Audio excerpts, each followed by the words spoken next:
When Zach Purdy was 2 years old, he was diagnosed with Asperger's syndrome.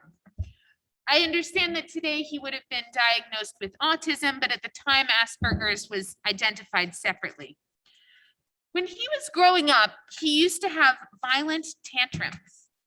He had a one-to-one aide in school, which led the other kids to think he was weird. His teachers tried to treat him like everybody else, but he didn't respond like everybody else. He had frequent run-ins with his teachers, and in college, people used to call him weird behind his back, and he lost friends over it. As an adult, he came to have a greater understanding of his diagnosis and of what he needs in order to interact comfortably with other people. He asks the people around him to listen to him and to give him a chance to prove that he is different from what they first assume. I found his story on the website for the Invisible Disability Project. What is an invisible disability? Well, according to the association's website, an invisible, non-visible, hidden, non-apparent, or unseen disability is any physical, mental, or emotional impairment that goes largely unnoticed. It can include, but is not limited to, cognitive impairment and brain injury, the autism spectrum, chronic illnesses like multiple sclerosis, chronic fatigue, chronic pain, and fibromyalgia, deaf and or hard of hearing, blindness and or low vision, anxiety, depression, PTSD, and many more. The Invisible Disability Association has created a video archive of people like Zach Purdy who share how their lives have been impacted by conditions that other people don't see when they look at them. In today's Torah portion, we are introduced to a character who struggled his entire life. He struggled in the womb of his mother, and he struggled as he was leaving the womb. His brother was holding onto his heel for dear life. True, as he was growing up, his father appreciated him, but not his mother. She favored his younger brother. He was impulsive and foolhardy.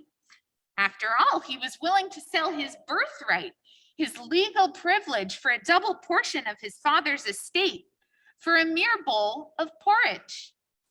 And that same brother who held onto his heel as they were coming out of the womb was more than happy enough to take advantage of his weaknesses. Years later, his mother and his brother collude in tricking him out of the blessing that his father intended to give to him, compounding undoubtedly the sense of being unappreciated and unloved. I'm speaking, of course, of Esau, who generations of Jewish biblical interpreters saw as the embodiment of a para Adam, a wild, uncivilized man, a term that the Bible also uses to describe his uncle Ishmael earlier in Genesis chapter 16. Esau, the child who is less favored by God, by his mother, and at some points even his father as well, is seen by the rabbis as disobedient and violent with the wrong priorities. After all, in this week's portion, years after he grew up, he marries 2 Hittite women, a source of bitterness to both his father and his mother, even though it had already been in the custom in his family, going back to his grandfather Abraham, to go back to Haran, to find a member of the clan to marry. And after he discovered that his brother Jacob had tricked their father and purloined his blessing, he actually threatens to kill Jacob. The Bible understands Esau and his descendants to be the progenitor of Israel's enemies, the Edomites, and the rabbis of the Talmud understand them to be the spiritual ancestors of their oppressors, the Romans, who with their superior arms and cruelty persecuted the Jews mercilessly. But is this the only way we might see Esau? Dr. Ora Horn-Prauser is a Bible scholar and the CEO and academic dean at the Academy for Jewish Religion, a rabbinical school in New York. In her book, Esau's Blessing, she suggests that many of the characters in today's Torah portion, and many of us, might benefit by reframing the way we look at Esau. What do we know about Esau from the biblical story? We know that he is impulsive and a poor long-term planner.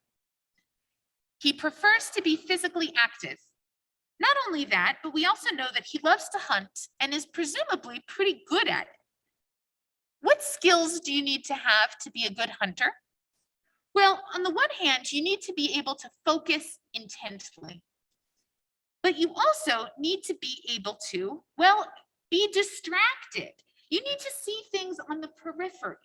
You need to be able to realize, for example, that something, maybe something very small, like a blade of grass, is moving. We can guess that, like many other good hunters, Esau may have had the combined traits of being able to focus intently, yet also be distractible. In Dr. Horn-Prauser's book, she points out that this combination of impulsivity, intense focus, and distractibility sounds very much like a classic description of individuals with ADHD. If we imagine that Esau might have had ADHD, a different narrative emerges about what happened at the beginning of this week's reading. Esau found a vocation, hunting, that played to his strengths. Because he doesn't plan ahead well, and because he tends to be very focused on the moment, he returned hungry from a hunting expedition. Seeing and smelling the stew that his brother was cooking, he said whatever his brother needed him to say to get some of it. At the moment, his birthright seemed far away and abstract, and a lot less significant than the physical need he had in the moment. He tends to act on impulse, which later in life leads him to threaten his brother when Jacob steals his blessing. But he also lets go of those emotions easily, too. After all, during his reconciliation with Jacob in next week's Parsha, Prauser points out that Esau seems honestly surprised that Jacob might think there would be enmity between them. It's not a surprise, I would think, to most of us, but to Esau, maybe it was. There are signs that when the people around Esau recognize how he thinks and how he responds to stimuli, they're able to set him up for success. Esau, like many people with ADHD, does well when given step-by-step instructions, as his father did when sending him off to hunt for him before giving him a blessing. His father knew that about him, and therefore gave him what he needed in this case. Esau does less well when he is expected to pick up on hints.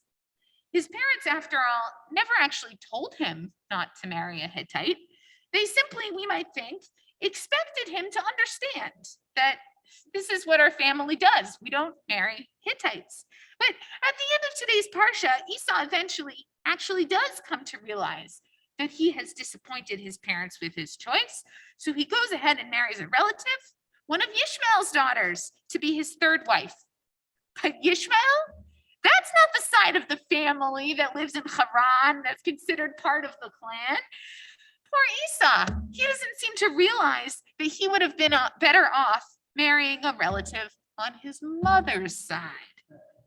From this perspective, we see a figure who, when he keeps trying to get it right, just can't manage to quite understand the expectations and hopes that his parents have for him. We all know people like Esau, and my guess is that most of us have been in his shoes as well. I'm not talking about ADHD in particular, although we all know people with ADHD.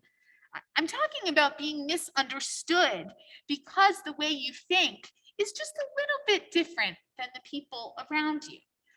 I'm talking about someone who would do so well in any particular situation if only they're given the right accommodations or the right setup. This applies to so many people who have invisible disabilities, but also to people who don't have diagnosed conditions. So many of us have particular ways that we can do well if only the people around us can be attuned to it. Let's try to give Esau the benefit of the doubt, and let's try to do that with others we encounter who may look just fine on the outside, but who may have challenges that we don't know about. It may take extra effort for us to figure out what the people around us need in order to put their best foot forward. But Esau's story is a call to try to make that effort. Let's work towards a world in which we can all be our best selves. The connections we make to those around us will be worth it. Shabbat Shalom.